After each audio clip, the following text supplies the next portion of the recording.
अगर आप किसी को मैसेज कर रहे हैं कि आप उनको फिजिकली हार्म करने वाले हैं, चाहे वो टेक्स्ट मैसेज है, चाहे वो सोशल मीडिया पे है, यही मैसेज है मेरा हमारी कम्युनिटी को कि ये गलती मत कीजिए। Divorce is the main reason male ego ਹੁੰਦਾ ਹੈ। ਤੁਹਾਨੂੰ ਇਹ ਕਿੱਥੋਂ ਤੱਕ ਠੀਕ ਲੱਗਦਾ ਹੈ?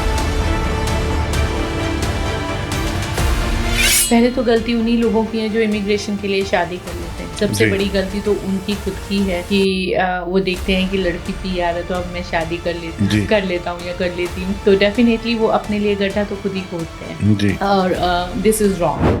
क्लाइंट ਦਾ डिवोर्स कराना ज़्यादा जरूरी ਹੁੰਦਾ ਜਾਂ ਉਹਦਾ ਘਰ ਬਚਾਉਣਾ ਜ਼ਰੂਰੀ ਹੁੰਦਾ? डिवोर्स कराना या घर बचाना दोनों लॉयर के हाथ में नहीं है। लॉयर ने उन फैक्ट्स को देखना है और जो भी इन द बेस्ट। ਚਲੋ ਖੁਸ਼ੀ ਕਦੋਂ ਹੁੰਦੀ ਹੈ ਜ਼ਿਆਦਾ? ਵੀ ਜਦੋਂ ਜੱਜ ਦੇ ਸਾਹਮਣੇ ਇਦਾਂ ਦੇ ਕੇਸਿਸ ਜਾਂਦੇ ਨੇ ਡਿਵੋਰਸ ਤੇ ਫੈਮਿਲੀ ਲਾਅ ਦੇ, ਜੱਜਿਸ ਦਾ ਕਿਸੇ ਨਾ ਕਿਸੇ ਤਰ੍ਹਾਂ ਸੌਫਟ ਕਾਰਨਰ ਹੁੰਦਾ ਫੀਮੇਲਸ ਦੇ ਲਈ। अगर आप अपने एक्स पार्टनर को थ्रेट करते हैं कुछ पोस्ट सोशल मीडिया पे डालने की जो आपको और उनको लगता है कि नहीं अप्रोप्रिएट है, तो मैं बहुत क्लियर कर दूँ कि उसके कॉन्सिक्वेंसेस बहुत ज़्यादा ख़राब होते हैं लेटर ऑन। स्पेसिफिकली मैं हमारी कम्युनिटी को ये रेकमेंड करती हूँ को पेरेंटिंग प्यार से करें। ਕੈਨੇਡੀਅਨ ਲਾਅ ਸਿਸਟਮ ਤੇ ਇੰਡੀਅਨ ਲਾਅ ਸਿਸਟਮ ਦੇ ਵਿੱਚ ਓਨੈਸਟਲੀ ਤੁਸੀਂ ਦੱਸੋ, ਤੁਸੀਂ ਦੋਨੋਂ ਜਗ੍ਹਾ ਕੰਮ ਕੀਤਾ ਹੈ, ਵੀ ਕਿੰਨਾ ਕੁ ਫਰਕ ਹੈ ਔਰ ਕਿਹੜਾ ਸਿਸਟਮ ਬੈਟਰ ਹੈ? ਇਹ ਬੜਾ ਟ੍ਰਿਕੀ ਕੁਐਸਚਨ ਹੈ, ਤੁਹਾਨੂੰ ਆंसर देना पड़ेगा जी। डिफेम करेंगे या बच्चे के सामने कई बार मदर्स और पेरेंट्स कई बार बच्चे को ही बोलने लग जाती है कि तुम्हारे डैड ने ये किया या तुम्हारी मॉम ने ਉਹਦਾ ਕੀ किया। ਕਸੂਰ ਹੈ ਬੱਚੇ तो ਦਾ? आप नहीं जानते कि उस बच्चे का जो दिमाग है इस टाइम उस मेमोरी को कितना लंबा रखेगा, जिसकी वजह से उनको गुस्सा आता है कि भाई why I have to pay to the other person, right.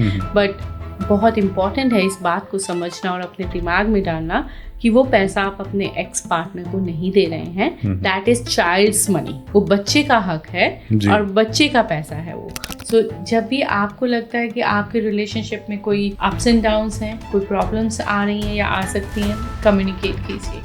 जितना आप कम्युनिकेट करेंगे उतना ही आपकी बेहतरी में होगा। ਦ ਆਊਟਰਾਈਟ ਵਿਦ ਜਸਵਿੰਦਰ ਦਲਾਵਰੀ ਦੇ ਅਗਲੇ ਐਪੀਸੋਡ ਦੇ ਵਿੱਚ ਤੁਹਾਡਾ ਸਾਰਿਆਂ ਦਾ ਸਵਾਗਤ ਹੈ। ਤੁਹਾਨੂੰ ਸਾਰਿਆਂ ਨੂੰ ਪਿਆਰ ਭਰੀ ਸਤਿ ਸ਼੍ਰੀ ਅਕਾਲ ਦੋਸਤੋ। ਅੱਜ ਦੇ ਇਸ ਐਪੀਸੋਡ ਦੇ ਵਿੱਚ ਇੱਕ ਅਜਿਹੀ ਸ਼ਖਸੀਅਤ ਦੇ ਨਾਲ ਤੁਹਾਨੂੰ ਰੂਬਰੂ ਕਰਾਉਣ ਜਾ ਰਹੇ ਹਾਂ ਜਿਨ੍ਹਾਂ ਨੇ ਲੀਗਲ ਸਰਵਿਸਿਜ਼ ਦੇ ਖੇਤਰ ਦੇ ਵਿੱਚ ਆਪਣਾ ਕਾਰਜ ਭਾਰ ਸੰਭਾਲਿਆ ਹੋਇਆ ਹੈ ਔਰ ਪਿਛਲੇ ਬਹੁਤ ਸਮੇਂ ਤੋਂ ਉਹ BC ਦੇ ਅਲੱਗ-ਅਲੱਗ ਜਿਹੜੇ ਕੋਰਟਸ ਨੇ ਉਹਨਾਂ ਦੇ ਵਿੱਚ ਆਪਣਾ ਕੰਮ ਕਰਦੇ ਨੇ। ਬਹੁਤ ਸਾਰੇ ਉਹਨਾਂ ਦੇ ਕੋਲ ਕੇਸਿਸ ਆਉਂਦੇ ਨੇ, ਉਹਨਾਂ ਦਾ ਨਿਪਟਾਰਾ ਕਰਦੇ ਨੇ ਔਰ ਜੇ ਮੈਂ ਕਹਾਂ ਤਾਂ ਉਹਨਾਂ ਦੀ ਜਿਹੜੀ ਐਕਸਪਰਟਾਈਜ਼ ਹੈ, ਜਿਹੜਾ ਉਹਦਾ ਏਰੀਆ ਆਫ ਵਰਕ ਹੈ ਉਹ ਫੈਮਿਲੀ ਲਾਅ ਹੈ, ਜਿਹਨੂੰ ਕਈ ਲੋਕ ਡਾਈਵੋਰਸ ਲਾਇਰ ਦੇ ਤੌਰ 'ਤੇ ਵੀ ਜਾਣਦੇ ਨੇ। ਆਓ ਤੁਹਾਡਾ ਤਾਰੁਫ ਕਰਾਉਂਦੇ ਆ ਉਹਨਾਂ ਦੇ ਨਾਲ। ਮੇਰੀ ਮੁਰਾਦ ਹੈ ਜੀ ਜਾਗ੍ਰਿਤੀ ਜਾਸਵਾਲ ਦੇ ਨਾਲ। ਜਾਗ੍ਰਿਤੀ ਸਾਡੇ ਸਟੂਡੀਓ 'ਚ ਮੌਜੂਦ ਨੇ। ਜਾਗ੍ਰਿਤੀ ਦਾ ਆਊਟਰਾਈਟ ਵਿਦ ਜਸਵਿੰਦਰ ਦਲਾਵਰੀ ਦੇ ਵਿੱਚ ਤੁਹਾਡਾ ਬਹੁਤ ਬਹੁਤ ਸਵਾਗਤ ਹੈ। Thank you for inviting me.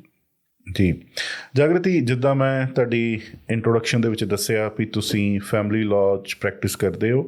So family law ਨੂੰ ਲੋਕ ਇਹ ਵੀ ਕਹਿੰਦੇ ਨੇ ਜੀ ਵੀ ਇਹ ਡਿਵੋਰਸ ਲਾਇਰ ਨੇ। ਸੋ ਅੱਜ ਕੱਲ੍ਹ ਆਪਾਂ ਇਹ ਦੇਖਿਆ ਵੀ ਜੋ ਕੈਨੇਡਾ ਦਾ ਸਿਸਟਮ ਹੈ ਜੋ ਚੱਲ ਰਿਹਾ ਹੈ, ਬਹੁਤ ਸਾਰੇ ਡਿਵੋਰਸ ਦੇ ਕੇਸਿਸ ਜਿਹੜੇ ਨੇ ਉਹ ਹੋ ਰਹੇ ਨੇ। ਇਹਨਾਂ ਬਾਰੇ ਆਪਾਂ ਗੱਲਬਾਤ ਕਰਾਂਗੇ ਡਿਟੇਲ ਦੇ ਵਿੱਚ। ਟੈਕਨੀਕਲ ਗੱਲਾਂ ਜ਼ਰੂਰ ਤੁਹਾਡੇ ਨਾਲ ਕਰਾਂਗੇ। ਤੁਸੀਂ ਇੱਕ ਸੀਨੀਅਰ ਵਕੀਲ ਹੋ ਔਰ ਐਕਸਪੀਰੀਅੰਸ ਹੈ ਤੁਹਾਡਾ। ਮੈਂ ਨਹੀਂ ਚਾਹਾਂਗਾ ਵੀ ਇਸ ਐਪੀਸੋਡ ਦਾ ਜਿਹੜਾ ਟਾਈਮ ਹੈ ਉਹ ਦੂਜੀਆਂ ਜਿਹੜੀਆਂ ਰੈਲੇਵੈਂਟ ਗੱਲਾਂ ਉਹਨਾਂ 'ਤੇ ਵੇਸਟ ਕਰੀਏ। ਬਟ ਇਸ ਤੋਂ ਪਹਿਲਾਂ ਕਿ ਅਸੀਂ ਟੈਕਨੀਕਲ ਆਸਪੈਕਟਸ ਦੇ ਉੱਪਰ ਆਈਏ, ਮੈਂ ਚਾਹਾਂਗਾ ਵੀ ਸਾਡੇ ਜਿਹੜੇ ਸਰੋਤੇ ਨੇ, ਸਾਡੇ ਜਿਹੜੇ ਦਰਸ਼ਕ ਨੇ, ਉਹ ਤੁਹਾਡੀ ਪਰਸਨਲ ਲਾਈਫ ਬਾਰੇ ਕੁਛ ਥੋੜ੍ਹਾ ਬਹੁਤਾ ਜਾਣ ਲੈਣ। ਬਰੀਫ ਦੇ ਵਿੱਚ ਦੱਸੋ ਵੀ ਤੁਹਾਡੀ ਬੈਕਗਰਾਊਂਡ, ਤੁਹਾਡਾ ਪਾਲਣ ਪੋਸ਼ਣ ਕਿੱਥੇ ਹੋਇਆ, ਕਿੱਥੇ ਪੜ੍ਹਾਈ ਹੋਈ ਔਰ ਫਿਰ ਤੁਸੀਂ ਜਿਹੜਾ ਕੈਨੇਡਾ ਆਉਣ ਦਾ ਜਿਹੜਾ ਫੈਸਲਾ ਉਹ ਕਿਉਂ ਲਿਆ ਅਤੇ ਕਦੋਂ ਲਿਆ? Thank you. So I began my legal career in India first and I was called to bar in India. Later I pursued... I'm sorry, English में। ਕੋਈ ਨਹੀਂ, ਇਟਸ ਓਕੇ, ਕਰੋ ਤੁਸੀਂ ਗੱਲ। Okay. ਆਪਣਾ ਤੁਹਾਡਾ ਕੁਐਸਚਨ ਡਨ ਹੈ, ਤੁਸੀਂ ਆਨਸਰ ਦਿਓ। ਹਾਂ Okay. So I began my legal career in India first, and I was called to bar in India. Later, I pursued my legal career in Canada, and I got my updation in legal degree, and that is how I was called to bar in Canada in 2021. And after that, I started practicing family law. Okay, ਤੁਸੀਂ ਪੰਜਾਬ 'ਚ ਕਿੱਥੋਂ ਤੇ ਤੁਸੀਂ ਪੜ੍ਹਾਈ ਜਿਹੜੀ India ਦੇ ਵਿੱਚ ਕਿੱਥੋਂ ਪੜ੍ਹਾਈ ਕੀਤੀ ਹੈ? So both my parents, they are graduate from Lucknow University. My dad served Indian Army, and I have been to Indian Army schools like Kendra Vidyalayas, and I've been to Army schools all through my childhood. After his retirement, he and my mom, they both moved to USA. They are settled in US, and I have two siblings. One is settled in Melbourne, and one is in Vegas with my parents. After his retirement, I went to Punjab for my graduation. I did my graduation from Punjab, and I did my law school from Amritsar. And after moving to Canada, I got my accreditation through NCA. Okay, ਅੱਛਾ ਜਾਗਰਤੀ, ਤੁਸੀਂ family ਲਾ ਕਦੋਂ practice ਸ਼ੁਰੂ ਕੀਤੀ, ਕਿਹੜੇ year 'ਚ? I did start my family law practice in around 2022. 2022. ਅੱਛਾ, ਤੁਸੀਂ ਫੈਮਿਲੀ ਲਾ ਹੀ ਕਿਉਂ ਚੂਜ਼ ਕੀਤਾ? ਵਾਈ ਤੁਸੀਂ ਡਿਫੈਂਸ ਲਾਇਰ ਨਹੀਂ ਬਣੇ? ਵਾਈ ਤੁਸੀਂ ਕਾਰਪੋਰੇਟ ਲਾਇਰ ਨਹੀਂ ਬਣੇ? ਕਿਸੇ ਹੋਰ ਫੀਲਡ 'ਚ ਕਿਉਂ ਨਹੀਂ ਗਏ? फैमिली लॉ ही क्यों? जैसा मैंने आपको बताया कि मेरे डैड इंडियन आर्मी में थे, तो मैंने वेराइटी ऑफ कल्चर्स देखा, and which brought gravitas and purpose to my legal practice. And family law में जो एक चीज़ मुझे बहुत ज़्यादा मोटिवेट करती है और पर्पस लेकर आती है, वो ये है कि हर इंसान किसी न किसी एक ऐसे रेजोल्यूशन को ढूंढ रहा है जो बहुत ही पर्सनल है.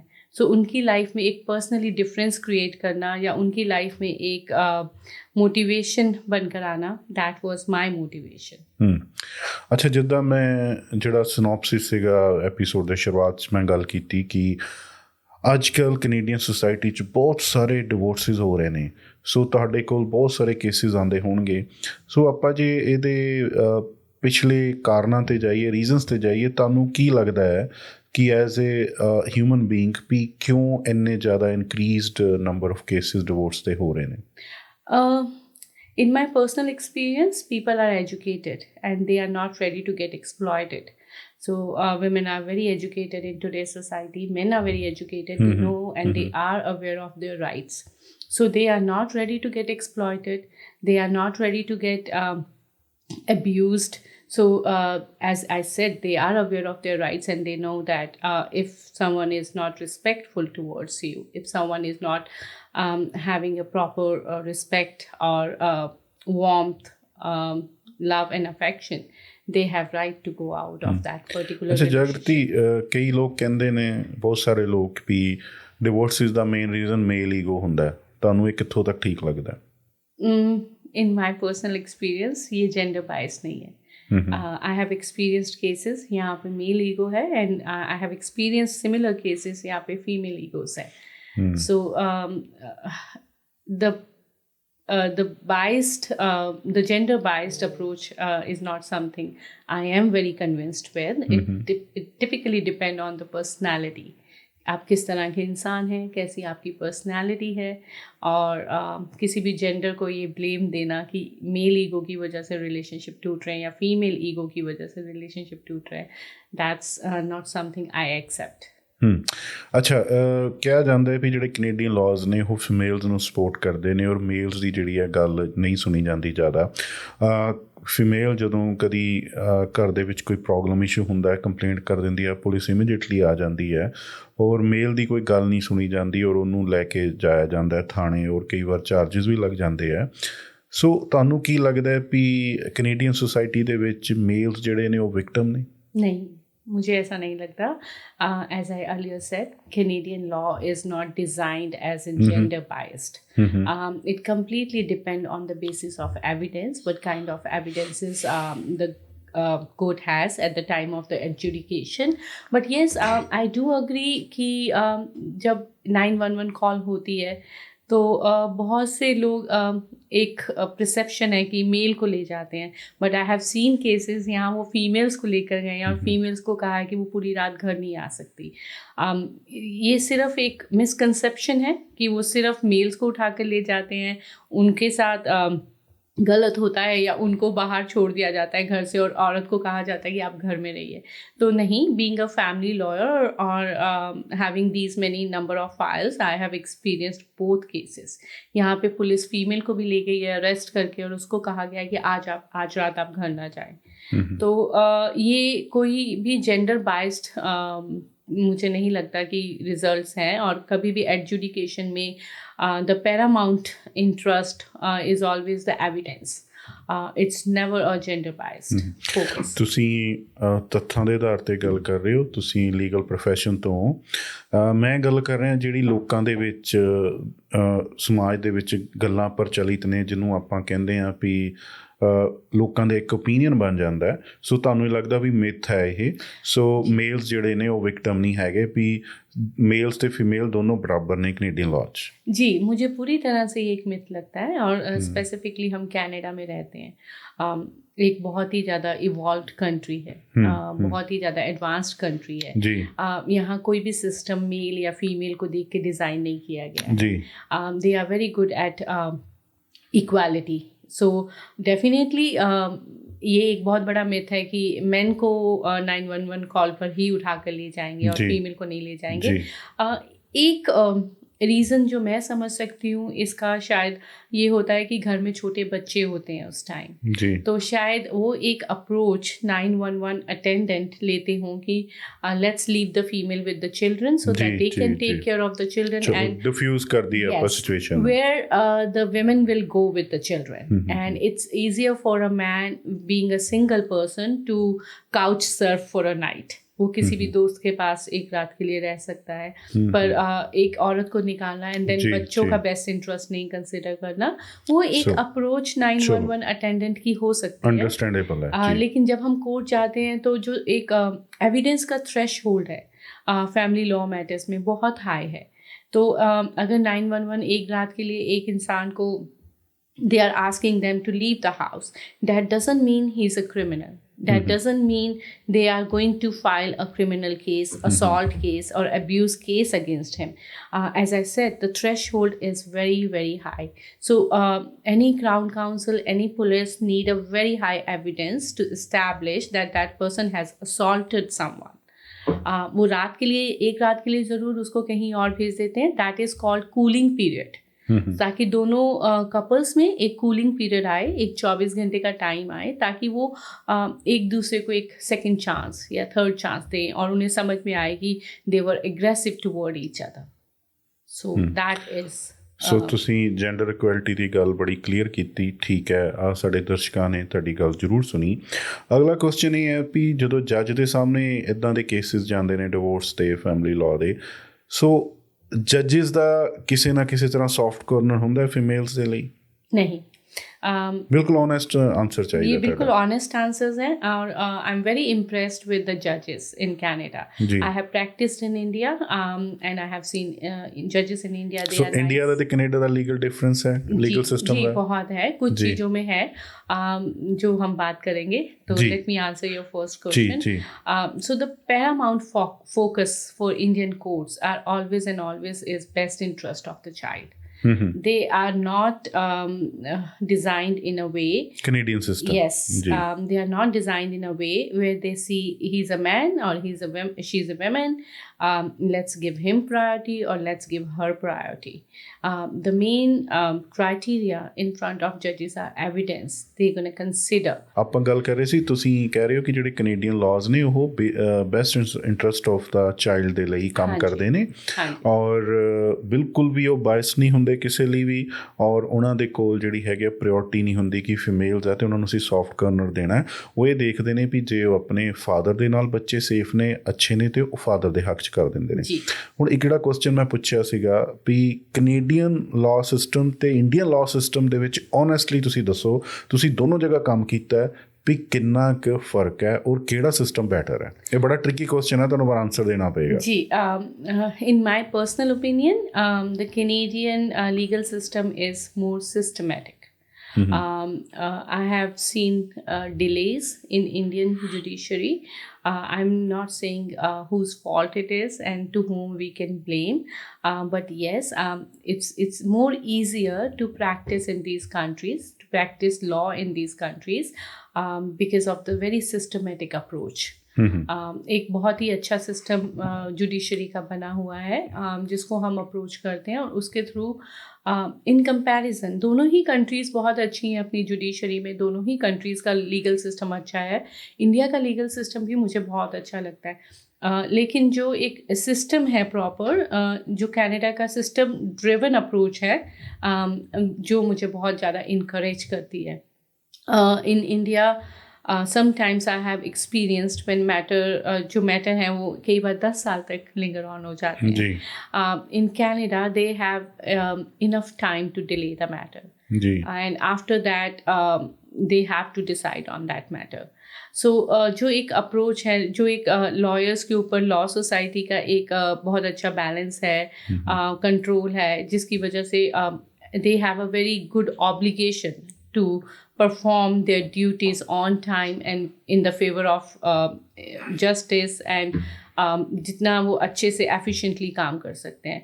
So कुछ चीज़ें हैं जहाँ जिस तरह कैनेडियन लॉ सोसाइटी बहुत ही efficient है and बहुत approachable है। मुझे लगता है कि शायद इंडिया में उस चीज़ के लिए एक आम जनता को स्ट्रगल करना पड़ता है। दूसरा, एक्सेस टू जस्टिस जो कनाडा में है, वो आम आदमी के लिए बहुत आसान है। एक इंसान जिसकी एक बहुत ही नॉर्मल सैलरी है, definitely it's a highly paid job in Canada, and thinking of hiring lawyers are very expensive.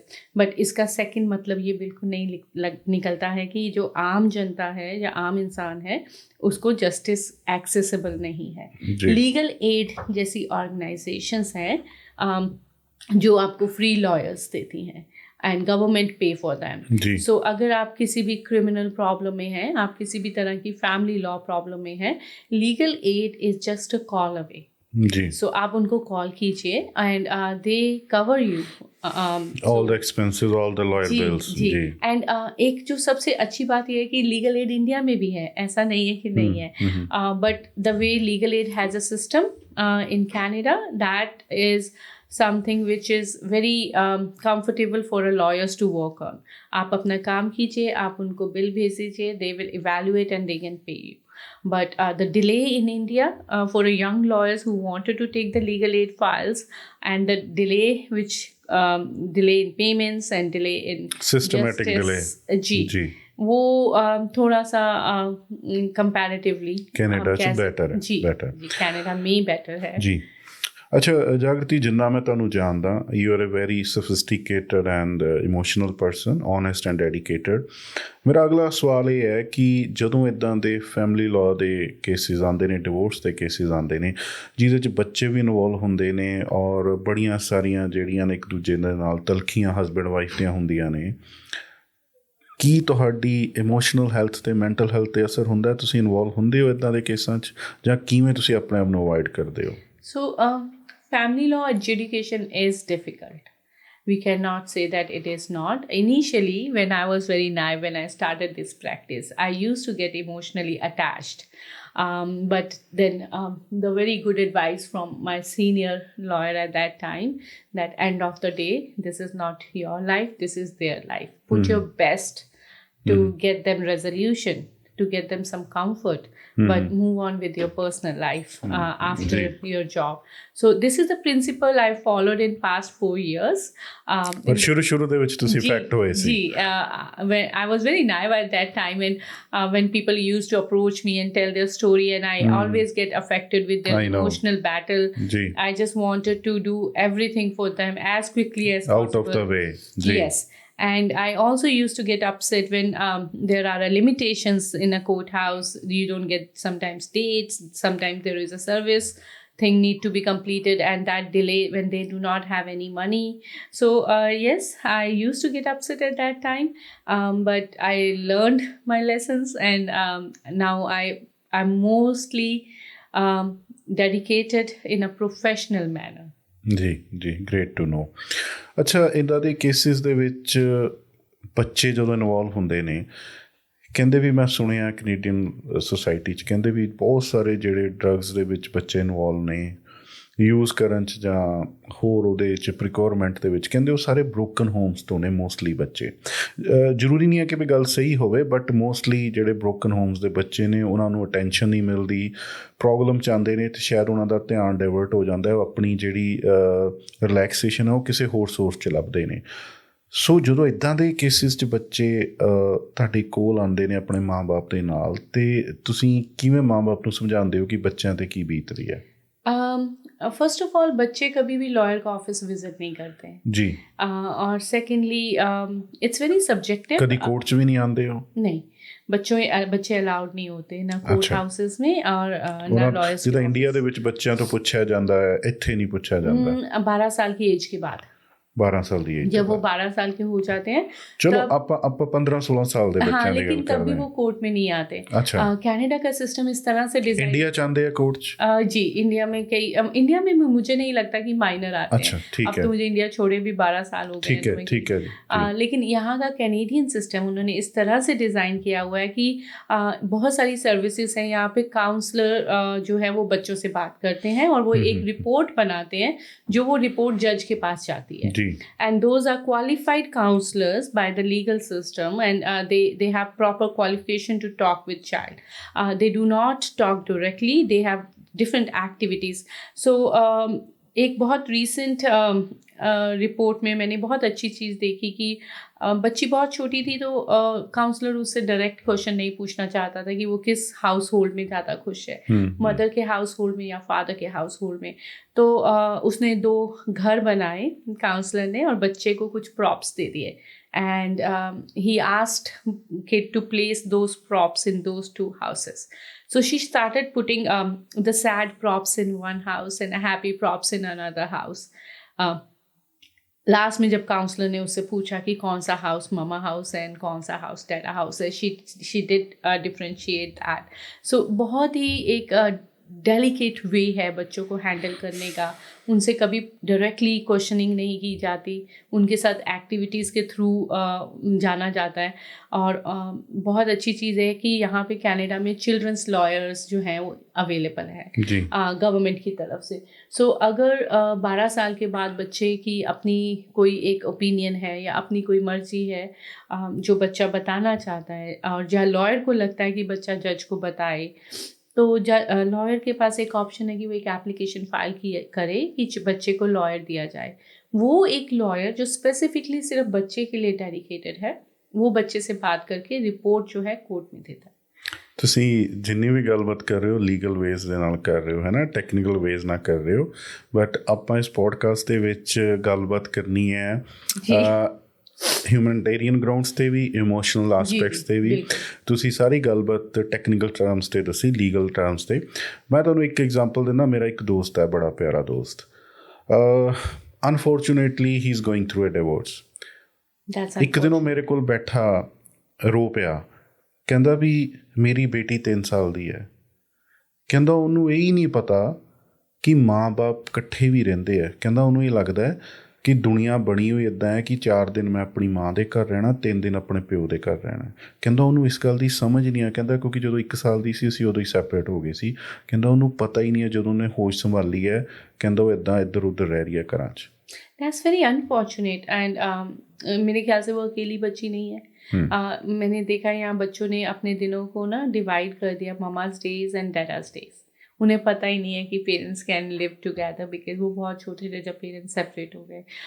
So that is very unfortunate. और वो एक जैसे आपने कहा इमोशनल ग्राउंड्स पे वो एक ड्रॉबैक तो है डिवोर्स का और सेपरेशन का पेरेंट्स के बीच में। सो बच्चे अफेक्ट होते हैं, बहुत बुरी तरह से अफेक्ट होते हैं और लॉन्ग टर्म के लिए अफेक्ट होते हैं। एज ए लॉयर ਤੁਹਾਡੇ ਲਈ ਤੁਹਾਡੀ ਫੀਸ ਜ਼ਿਆਦਾ ਜ਼ਰੂਰੀ ਹੁੰਦੀ ਹੈ ਜਾਂ ਤੁਹਾਨੂੰ ਇਹ ਲੱਗਦਾ ਹੈ ਵੀ ਇਹਨਾਂ ਦਾ ਘਰ ਬਚ ਜਾਵੇ, ਘਰ ਜੁੜ ਜਾਵੇ? नहीं, डेफिनेटली क्लाइंट इंपॉर्टेंट होता है। डेफिनेटली सो क्लाइंट ਦਾ ਡਿਵੋਰਸ ਕਰਾਉਣਾ ਜ਼ਿਆਦਾ ਜ਼ਰੂਰੀ ਹੁੰਦਾ ਜਾਂ ਉਹਦਾ ਘਰ ਬਚਾਉਣਾ ਜ਼ਰੂਰੀ ਹੁੰਦਾ? डिवोर्स कराना या घर बचाना दोनों लॉयर के हाथ में नहीं है। लॉयर ने उन फैक्ट्स को देखना है और जो भी इन द बेस्ट। चलो खुशी कदों ਹੁੰਦੀ ਹੈ ਜ਼ਿਆਦਾ? खुशी होती है जब क्लाइंट खुश है। कई बार वो एक अब्यूज्ड रिलेशन में रहता आ रहा है और वो ट्रॉमा बॉन्ड में। बड़े टेक्निकल आंसर दे रहे हो तुसी, बिल्कुल लॉयर वाले। बिल्कुल सच आंसर जी जी, मैं I agree to that, I agree to that. मुझे लगे कि इसका एक बहुत छोटा सा एक्सप्लेनेशन है। अगर मेरा कोई क्लाइंट बहुत टाइम से एक अब्यूजिव रिलेशनशिप में है और लेकिन उसे ट्रॉमा बॉन्ड है, ट्रॉमा बॉन्ड इज कि जब आपको किसी से ट्रॉमा है but you are still in a bond, जी, मे बी इन आर्बिट्रेशन और कहीं 4-वे मीटिंग में उन्होंने फिर से रिकनसाइल करने का चांस ले लिया, लेकिन आफ्टर 4 months और 5 months वो फिर वहीं के वहीं खड़े हैं यहाँ पर वो पहले थे। तो इट्स नॉट 4 महीने पहले मैं सोचूं कि इनका घर बच गया और चलो इन्होंने रिकनसाइल कर लिया, बट कहीं मेरे दिमाग में मुझे मालूम होता है कि शायद ये 5 महीने बाद फिर आएंगे। सो घर बचाना या डिवोर्स कराना, दोनों क्राइटेरिया मैं शायद इवैल्यूएट नहीं करती। मैं देखती हूँ कि क्लाइंट के बेस्ट इंटरेस्ट में क्या है और बच्चों के बेस्ट इंटरेस्ट में क्या है और आगे जाके वो किस तरह सही रहेंगे। तो अगर सेपरेशन एक अब्यूजिव रिलेशनशिप में हो तो ठीक है, मूव ऑन। आप शायद आज मूव ऑन करेंगे तो 2 साल में कर भी जाएंगे और अपनी नई लाइफ शुरू करेंगे। लेकिन अगर मैं आपका घर बचाती रहूं और उस अब्यूजिव रिलेशन में सामने वाले को समझाती रहूं कि don't be abusive, she will back to you, और ऐसे करते करते 10 साल चले गए, अब वो 30 साल की इंसान की उम्र 40 की हो गई है, he is in a mid life, can't start his career again. So अगर वो 30 साल में सेपरेट हो जाता, 10 साल में वो मूव ऑन करके फिर से अपने आप को इस्टेब्लिश कर लेता, पर अब वो 40 का हो गया है, कहीं भी नहीं जा रहा है, तो अब उसको अपनी लाइफ रीस्टार्ट करने में भी प्रॉब्लम आ रही है।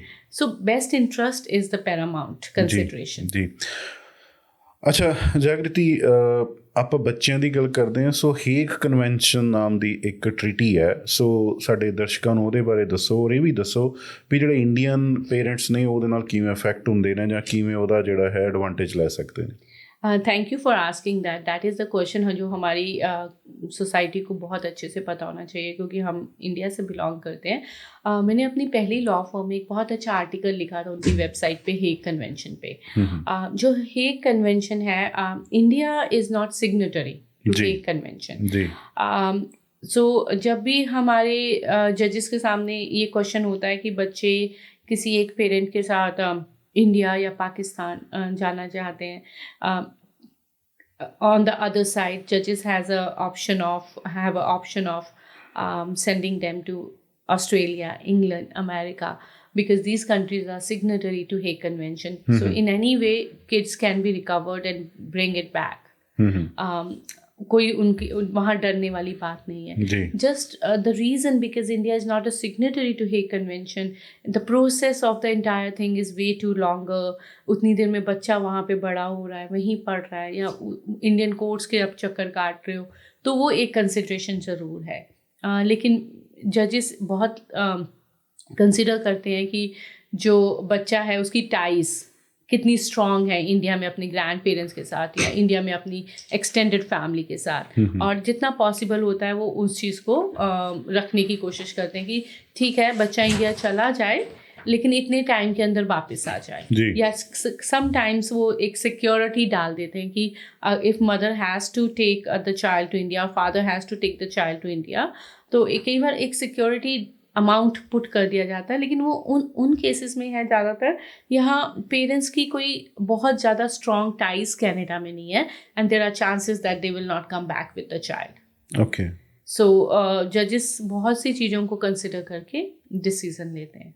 जी, ਅੱਛਾ ਕਹਿੰਦੇ ਜੀ ਜਦੋਂ ਡਿਵੋਰਸ ਚੱਲ ਰਿਹਾ ਹੁੰਦਾ ਹੈ, ਜੇ ਕੋਈ ਵੀ ਹਸਬੈਂਡ ਵਾਈਫ ਦੋਨਾਂ 'ਚੋਂ ਜਿਹੜਾ ਹੈ ਸੋਸ਼ਲ ਮੀਡੀਆ ਨੂੰ ਬਹੁਤ ਯੂਜ਼ ਕਰਦਾ, ਇੱਕ ਦੂਜੇ ਦੇ ਖਿਲਾਫ ਜਿਹੜਾ ਹੈ ਸੋਸ਼ਲ ਮੀਡੀਆ 'ਤੇ ਭੜਾਸ ਕੱਢਦਾ ਹੈ, ਕੋਈ ਪੋਸਟ ਪਾਉਂਦਾ ਹੈ, ਵੀਡੀਓ ਪਾਉਂਦਾ। ਅਸੀਂ ਦੇਖਿਆ ਕਿ ਇੱਕ ਬੜਾ ਫੇਮਸ ਪੰਜਾਬੀ ਸਿੰਗਰ ਸੀਗਾ, ਉਹਦੇ ਫੈਮਿਲੀ 'ਚ ਕੋਈ ਡਿਸਪਿਊਟ ਹੋਇਆ ਅਤੇ ਉਹਨਾਂ ਦਾ ਜਿਹੜਾ ਡਿਸਪਿਊਟ ਸੀਗਾ ਪੂਰੀ ਦੁਨੀਆ ਨੂੰ ਪਤਾ ਲੱਗ ਗਿਆ, ਸਾਰੇ ਕਿਤੇ ਸੋਸ਼ਲ ਮੀਡੀਆ 'ਤੇ ਆ ਗਿਆ, ਈਵਨ ਉਹਨਾਂ ਨੇ ਪ੍ਰੈਸ ਕਾਨਫਰੰਸਿਸ ਵੀ ਕੀਤੀਆਂ।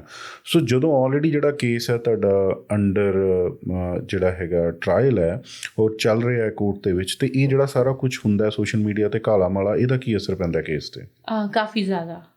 In my personal opinion, social media is the worst thing when it comes to posting something about your litigation. और अक्सर आपने सही कहा कि पेरेंट्स ऐसा करते हैं क्योंकि वो विंडिक्टिव है उस टाइम पे जी। वो इतने विंडिक्टिव हो जाते हैं कि उनको लगता है कि मैं दूसरे इंसान को जितना लेट डाउन कर सकता हूँ मैं करूँ, and they start posting on a social media bad things, they start threatening their own partner sometime that they will post things on a social media. So this is the worst thing to do, and the consequences of such things are really bad later on. So अगर आप अपने ex partner को threat करते हैं कुछ post social media पे डालने की जो आपने जो आपको और उनको लगता है कि नहीं अप्रोप्रिएट है, तो मैं बहुत क्लियर कर दूं कि उसके कॉन्सिक्वेंसेस बहुत ज़्यादा ख़राब होते हैं लेटर ऑन.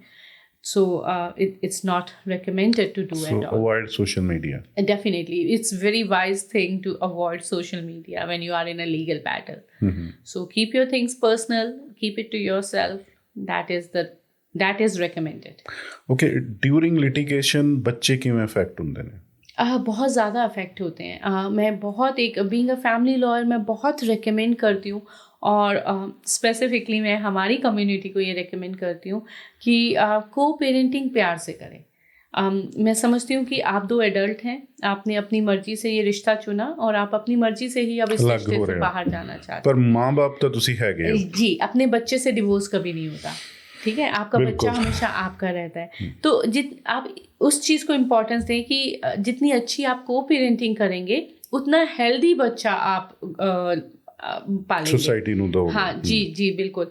और अगर आप हर एक चीज़ के लिए दूसरे पेरेंट को, उसके ग्रैंड पेरेंट्स को या उनकी एक्सटेंडेड फैमिली को डिफेम करेंगे, या बच्चे के सामने कई बार मदर्स और पेरेंट्स कई बार बच्चे को ही बोलने लग जाती है कि तुम्हारे डैड ने ये किया या तुम्हारी मॉम ने किया, कसूर है बच्चे तो आप नहीं जानते कि उस बच्चे का जो दिमाग है इस टाइम उस मेमोरी को कितना लंबा रखेगा और उस मेमोरी का कितना अफेक्ट उस बच्चे के दिमाग पर होगा.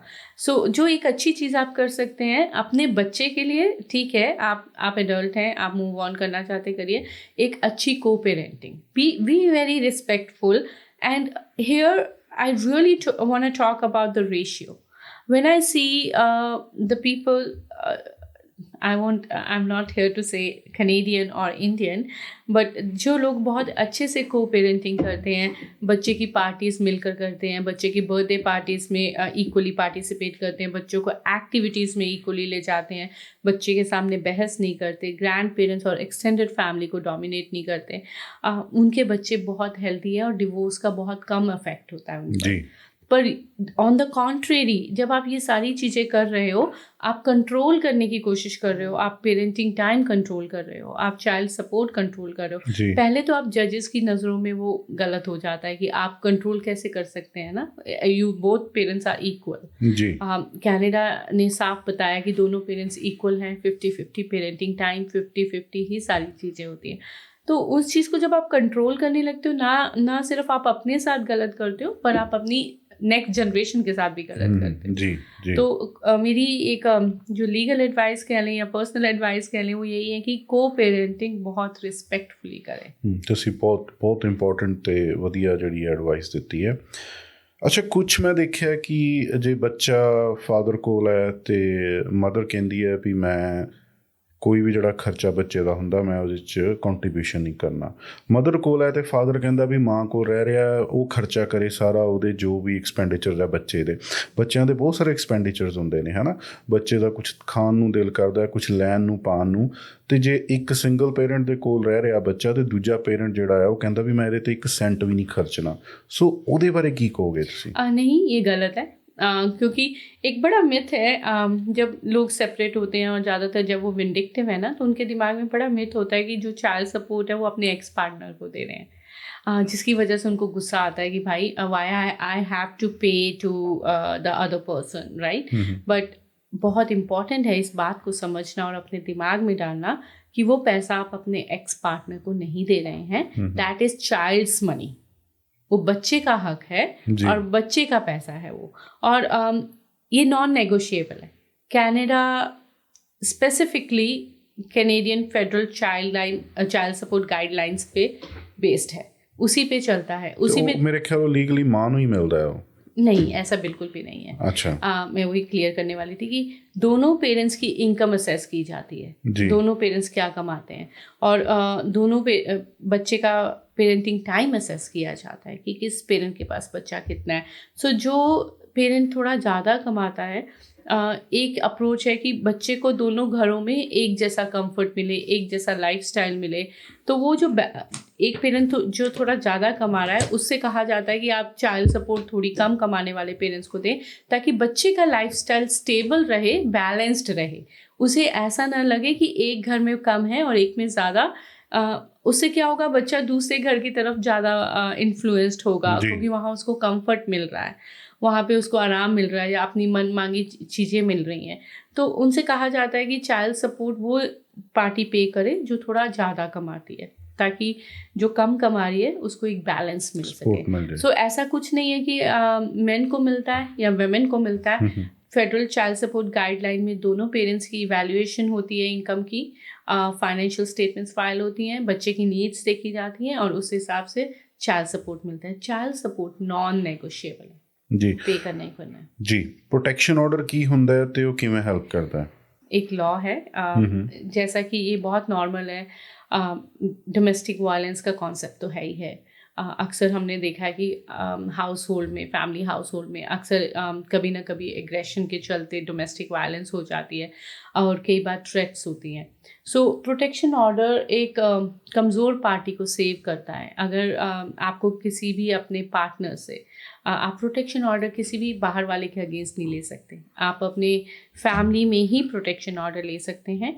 आपकी फैमिली में अगर आपको किसी से डर है तो आप कोर्ट को जाके बता सकते हैं। फैमिली मींस हस्बैंड और वाइफ, बच्चे भी इंक्लूडेड है, बच्चे भी। सो लेट्स से कि अगर एक स्पाउस थोड़ा एग्रेसिव है या उसने कोई डोमेस्टिक वायलेंस कॉज की है दूसरे स्पाउस के अगेंस्ट, सो दूसरा स्पाउस सिर्फ अपने लिए प्रोटेक्शन ऑर्डर नहीं मांगेगा, बच्चों के लिए भी मांग लेगा, क्योंकि बहुत लाइकली चांसेस है कि अगर वो एब्यूजिव स्पाउस की तरफ है तो बच्चे की तरफ भी हो सकता है, किसी न किसी तरह डैमेज बच्चे को भी कर सकता है। सो प्रोटेक्शन ऑर्डर एक कमज़ोर पार्टी को सेव करती है, एक रिलीफ मिलता है उनको कि आई एम प्रोटेक्टेड। और प्रोटेक्शन ऑर्डर बहुत ही एक फैमिली लॉ में रिलीफ माना गया है कि ठीक है, इससे दोनों लोग थोड़ा अलग अलग हैं, कोई भी एक इंटिमिडेट नहीं हो रहा है, जो स्ट्रॉन्गर पर्सन है वो दूसरे को इन्फ्लुएंस नहीं कर रहा है, और जो बेचारा एक वीकर पार्टी है वो थोड़ा सेफ फील कर रहा है। सो ਜਿਹੜਾ स्ट्रॉन्ग पार्टी है मतलब ਉਹਨਾਂ ਦੇ प्रीमिसेस ਚ एंटर भी नहीं कर सकता। जी, कई बार कंडीशंस होती हैं कि वो 100 मीटर या 200 मीटर दूसरे पार्टी के आसपास ਜਾਂ ਬੱਚਿਆਂ ਨੂੰ ਸਕੂਲ ਚ ਜਾ ਕੇ ਵੀ ਨਹੀਂ ਮਿਲ ਸਕਦਾ without permission of the parent, the other parent. जी, so this is protection order. जी, this is the protection order. यहाँ पे कुछ कंडीशंस डाल दी जाती है एग्रेसिव पार्टी पे कि आप बच्चे के स्कूल के पास ना जाएं, अपने स्पाउस के जॉब के पास ना जाएं, आप उनके 100-200 मीटर पास ना हो, और अगर आप गलती से कहीं उनको अपने आसपास देख लेते हैं तो आपको वो जगह छोड़नी है बिना किसी जेस्चर और बिना किसी एक्शन के। अदरवाइज लीगल एक्शन, चार्जेस लग सकते हैं। जी, वो फिर अगर 911 दूसरी पार्टी कॉल करती है then it will be considered as in a breach of protection order. Okay, अच्छा।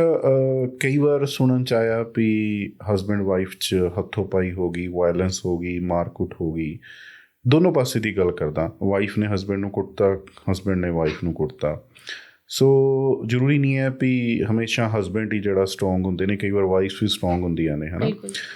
ਸੋ ਇਹ ਜਿਹੜਾ ਵਾਇਲੈਂਸ ਹੈ ਇੱਦਾਂ ਦੇ ਕੇਸਿਸ 'ਚ, ਸੋ ਇਹਨੂੰ ਜਿਹੜੀ ਕੋਰਟ ਹੈ ਫੈਮਿਲੀ ਲਾਅ ਦੀ, ਉਹ ਕਿੰਨਾ ਇੰਪੋਰਟੈਂਸ ਦਿੰਦੀ ਹੈ ਔਰ ਕਿਵੇਂ ਕੰਸੀਡਰ ਕਰਦੀ ਹੈ? कंसिडर इसी तरह से किया जाता है कि प्रोटेक्शन ऑर्डर दे दिया जाता है कि जो एक बेचारा वो हो रहा है, अफेक्ट हो रहा है, उसको सेव किया जाए। But when it comes to the adjudication of parenting time या जहाँ पे बच्चों की बात आती है, तो जजेस बहुत ही कंसर्न्ड होते हैं कि प्रॉपरली असेस किया जाए, बच्चों को पेरेंट्स से दूर ना रखा जाए। तो वो सुपरवाइज्ड पेरेंटिंग टाइम का कॉन्सेप्ट लाए हुए हैं बीच में कि अगर एक पेरेंट बहुत एंगर इश्यूज़ हैं, एग्रेसिव है और प्रोटेक्शन ऑर्डर एग्जिस्टिंग है, तो उसके लिए एक ऑप्शन है कि वो अपने बच्चों को मिल सकता है थ्रू सुपरवाइज्ड पेरेंटिंग टाइम। सो जैसा मैंने कहा कि कैनेडियन जस्टिस सिस्टम बहुत प्रोवाइड करता है, उन्होंने हर चीज़ का एक रेजोल्यूशन रखा हुआ है कि अगर ऐसा नहीं तो आप ऐसा कर लें। अगर आप प्रोटेक्शन ऑर्डर है आपके अगेंस्ट तो आप सुपरवाइज पेरेंटिंग टाइम ले लें, किसी को अपने साथ ले आएं। तो इस तरह से कैनेडियन लीगल सिस्टम ने इस चीज़ को भी प्रोवाइड किया हुआ है। ਸੋ ਜਿਹੜੇ ਥ੍ਰੈਟਸ ਕਿਸ ਕਿਸ ਤਰ੍ਹਾਂ ਦੇ ਹੁੰਦੇ ਆ? ਜਦੋਂ ਕਿਸੇ ਨੇ ਟੈਕਸਟ ਤੇ ਮੈਸੇਜ ਤੇ ਥ੍ਰੈਟ ਕਰਤਾ ਉਹ ਵੀ ਥ੍ਰੈਟ ਮੰਨਿਆ ਜਾਂਦਾ ਹੈ? ਉਹ ਕਿੰਨਾ ਸੀਰੀਅਸ ਹੈ ਜਿਹੜਾ ਫਿਜ਼ੀਕਲ ਥ੍ਰੈਟ ਦੇ ਨਾਲੋਂ?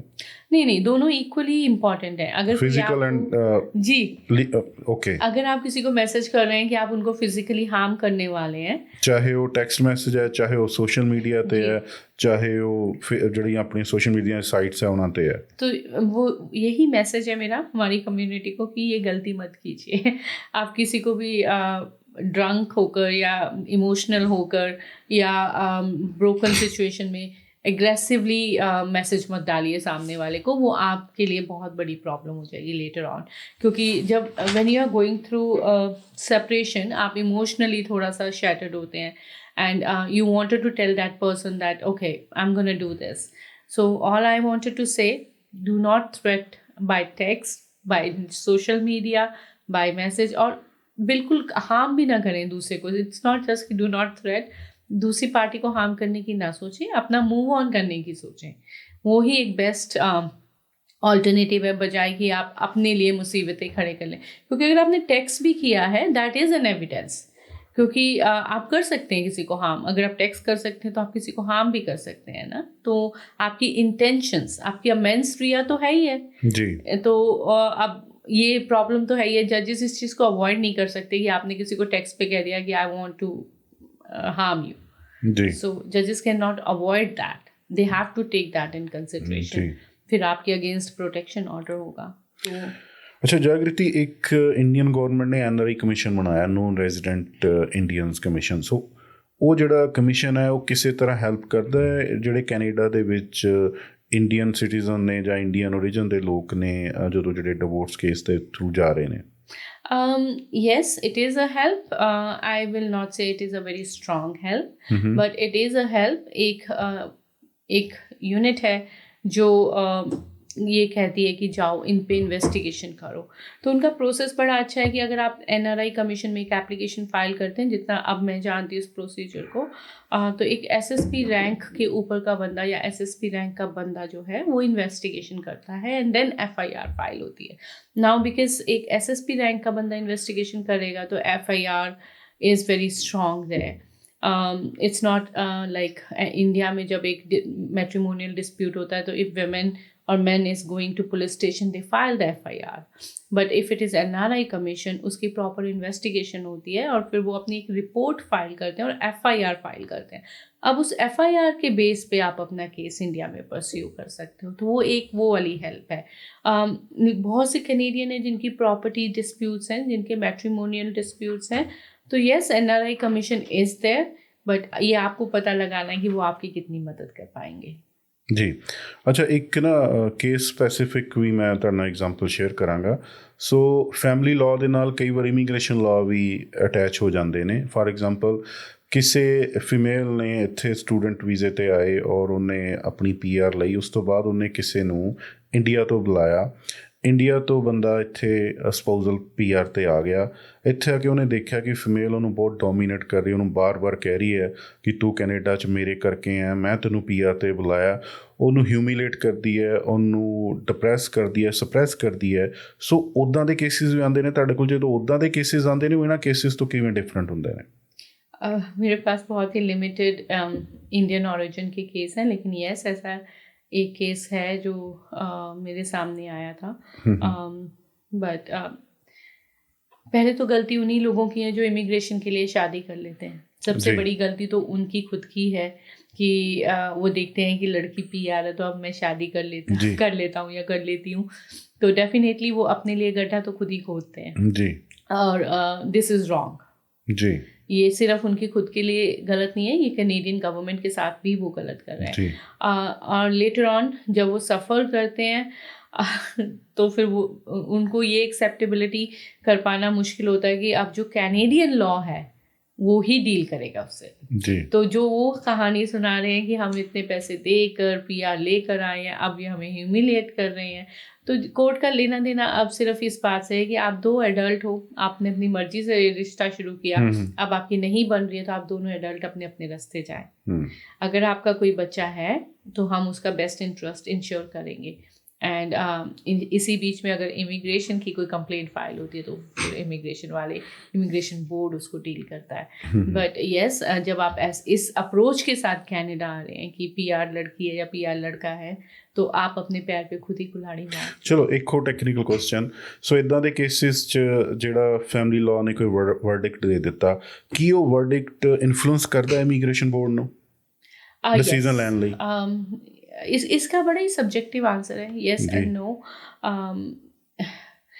इमिग्रेशन बोर्ड जो है, अगर वो अपना डिसीजन कोई लेता भी है तो आई डू नॉट थिंक कि वो दूसरे स्पाउस को बताता है कि उन्होंने क्या डिसीजन। नहीं, वो रेफरेंस लेंदे ने वर्डिक्ट दा जेड़ा फैमिली लॉ ने दिता है। हाँ, वो आपको बताते ही नहीं कि हमने क्या डिसीजन लिया है, कहाँ से रेफरेंस लिए, कहाँ नहीं लिए।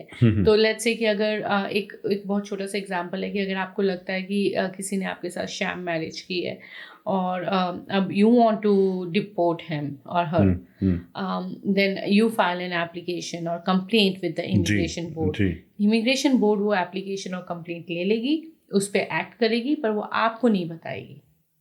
वो that is a confidentiality thing between that person and immigration. So ਤੁਸੀਂ 2022 ਦੇ ਵਿੱਚ ਆਪਣੇ ਕੈਨੇਡਾ ਦੇ ਵਿੱਚ ਲਾਅ ਦਾ ਪ੍ਰੋਫੈਸ਼ਨ ਲਾਇਸੈਂਸਡ ਤੁਸੀਂ ਆਪਣਾ ਕੰਮ ਸ਼ੁਰੂ ਕੀਤਾ? I was licensed in 2021, but I majorly started family law in 2022. ਚਲੋ, ਉਸ ਤੋਂ ਪਹਿਲਾਂ ਇੰਡੀਆ 'ਚ ਤੁਸੀਂ ਬਹੁਤ ਸਾਰੀ ਵਕਾਲਤ ਕੀਤੀ, ਤੁਹਾਨੂੰ ਸਕਸੈਸ ਮਿਲੀ, ਤੁਸੀਂ ਜਿੰਨੇ ਵੀ ਕੇਸ ਕਰਦੇ ਹੋ ਬੜਾ ਵਧੀਆ, ਤੁਸੀਂ ਬਿਜ਼ੀ ਹੋ। ਕਦੀ ਸੋਚਿਆ ਵੀ ਕੋਈ ਚੈਰਿਟੀ ਵਰਕ ਕਰਨਾ ਹੈ, ਸੁਸਾਇਟੀ ਨੂੰ ਗਿਵ ਬੈਕ ਕਰਨਾ ਹੈ, ਕੋਈ ਪ੍ਰੋ ਬੋਨੋ, ਕੋਈ ਫ੍ਰੀ ਕੇਸਿਸ ਕਰਦੇ ਹੋ ਕਲਾइंट्स ਦੇ लीगल एड्स तो अलावा? जी, बहुत बार मेरी अटेंशन कैच करती हैं ऐसी चीज़ें, और बहुत बार कई बार मैं खुद को बताती हूँ कि I have to do this, but अभी तक बहुत कम चांस मिला है मुझे करने का, to be very honest. But yes, जैसे जैसे जब आप कॉल टू बार होते हैं तो आप खुद सीख रहे होते हैं, तो आपको पता नहीं होता कि आप कितना किसी दूसरे के लिए कर सकते हैं। बट जैसे जैसे आप एक कॉन्फिडेंस गेन करते हैं और आपको लगता है कि ये चीज़ें सारी आपके कंट्रोल में, ऐसी चीज़ें आपकी अटेंशन में आती हैं कि let me help this person, let me do pro bono. लोग अप्रोच भी करते हैं, अक्सर मेरा ईमेल फ्लडेड होता है कि they need a pro bono advice और they need this and that. मैं उन ईमेल्स का जितना हो सकता है रिप्लाई कर देती हूँ, बट मैंने प्रो बोनो कोई केस नहीं लड़ा। ठीक है जी, ठीक है। अच्छा, अगले 5 years का की विजन है, की प्लान है? 5 year का प्लान ये है कि फैमिली लॉ के साथ साथ मैं कुछ सिविल और क्रिमिनल फाइल्स भी शुरू करूँ, जो मैंने ऑलरेडी 2025 में शुरू की थी। I have very less criminal and civil files, but I have started learning that. So 5 year plan यही है कि more files on a civil law, more files on a criminal law. So 5 साल बाद अपने आप ਨੂੰ ਕਿੱਥੇ ਦੇਖਦੇ ਹੋ? More experienced lawyer and more successful. A more experienced lawyer and a more successful lawyer. Both things go vice versa, I believe. Okay. ਅੱਛਾ, ਬਹੁਤ ਸਾਰੇ ਲਾਇਰਸ ਨੇ ਜਦੋਂ ਸਕਸੈਸਫੁਲ ਹੋ ਜਾਂਦੇ ਨੇ, ਬਿਜ਼ੀ ਹੋ ਜਾਂਦੇ ਨੇ, ਹੋਰ ਉਹਨਾਂ ਨਾਲ ਬੜੇ ਸਾਰੇ ਅਸਿਸਟੈਂਟ ਐਸੋਸੀਏਟ ਜੁੜ ਜਾਂਦੇ ਨੇ, ਉਹ ਪੋਲਿਟਿਕਸ ਵੱਲ ਚਲੇ ਜਾਂਦੇ ਨੇ। ਤੁਹਾਡਾ ਵੀ ਕੋਈ ਪਲਾਨ ਆਉਣ ਵਾਲੇ ਸਮੇਂ 'ਚ ਪੋਲਿਟਿਕਸ? ਨਹੀਂ, ਕੋਈ ਪਲਾਨ ਨਹੀਂ ਹੈ ਪੋਲਿਟਿਕਸ ਦਾ। ਕੋਈ ਪਲਾਨ ਨਹੀਂ ਹੈ। I am not a people pleaser, so that is the biggest hindrance, and that is the biggest thing. I cannot be in a politics, so because I'm not a people pleaser. So okay, so Jagriti, ਬਹੁਤ ਸਾਰੀਆਂ ਗੱਲਾਂ ਕੀਤੀਆਂ ਤੁਹਾਡੇ ਨਾਲ, ਤੁਸੀਂ ਬੜੇ ਸੰਜੀਦਗੀ ਦੇ ਨਾਲ, ਬੜੀ ਬੇਵਾਕੀ ਦੇ ਨਾਲ, ਬੜੀਆਂ ਬਲੰਟਲੀ ਆਨਸਰਸ ਦਿੱਤੇ।